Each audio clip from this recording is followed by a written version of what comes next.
John Meyers of the Westmoreland Sports Network, joined by the Burrell Buccaneers boys basketball coach Mike Fantuzzo, as his team has made the championship in Class 3A. They'll go against the top-seeded Deer Lakes Lancers.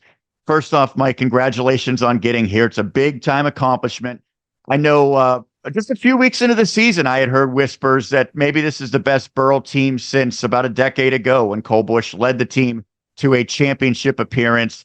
And then things kind of went south briefly. It was a little bit of a rocky stretch during the regular season, but you've certainly righted the ship in the postseason. What has been the biggest difference that has allowed your team to go on this run? Yeah, thanks, Sean. We're definitely excited. The biggest difference is our practices. They've picked it up. Whether it's once we got into the playoffs, they came to the realization that you lose and your basketball career is done for these seniors. So they've picked it up defensively. They've picked it up with their energy, with their intensity. And I think another big thing that I forget to tell a lot of people is we scrimmaged Baldwin and Northgate right before the playoffs started. And we had no choice but to play really hard to be able to compete with those two teams who, are still in the Baldwin's playing in the semifinals and Northgate as well today.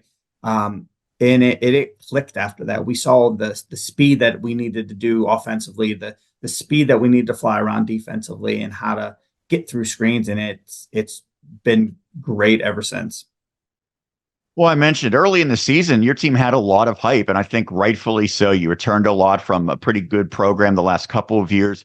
Was this something that the players kind of knew was a possibility, that they could make it all the way to a championship game right when the season started even? It was. We talked about it. We talked about the opportunity that we had, but it wasn't going to be easy. It was going to take a lot of hard work. And we started off playing with a lot of energy as we started the season, I think 7-0. Went down to Florida. We lost all those games, but we played some really tough teams. And then we hit that Deer Lakes loss, that first loss. So I think just that energy that has really come about recently has been one of our successes. Is it fair to say that your section made your team and every team in it better? Because obviously the postseason kind of bears that out. Absolutely, and we talk about that as well. The defensive difficulties that teams in our section give us has really prepared us for those out of section games in 3A. And I just think from all the film we watch, it just doesn't seem like the intensity defensively with those other teams and those other sections is there. Not to disrespect them or have any negativity against them, but it's just a different feeling from our section. I think when you look at all the brackets, 1A through 6A, boys and girls, you're going to find that it's a lot of 1 versus 2s, 1 versus 3s. It typically goes pretty according to chalk. You are a number 11 seed that made it to a championship. Is that something where the coaches, the players alike have embraced kind of being the underdog and the bracket busters?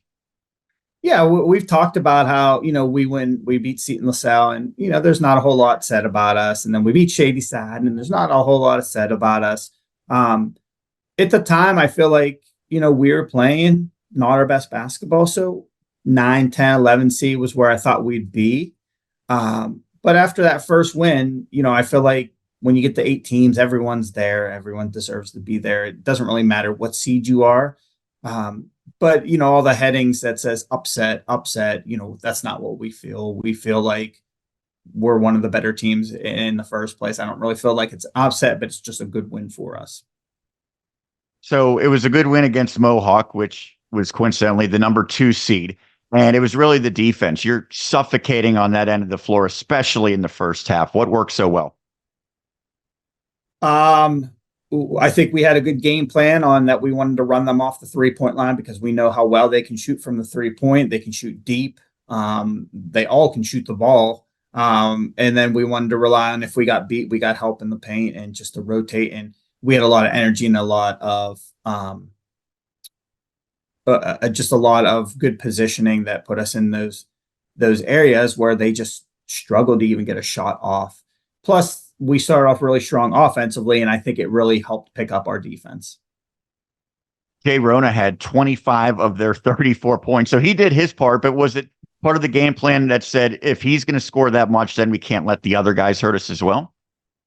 No, we actually wanted to take him away. But I mean, they got two really good shooters, not that the other ones aren't. And it's really hard to take away two players at the same time. So Mackey did a great job on Bobby Fadden, and we lost Rona a few times, and he made us pay for it. So kudos to him. He's a great player, and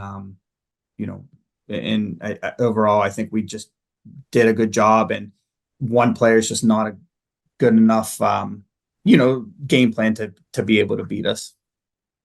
So I talked about how good your section has performed in the regular season and especially in the playoffs. You're going against a section opponent in the Deer Lakes Lancers, and we all know the season they had last year, and they've lived up to the billing again this year.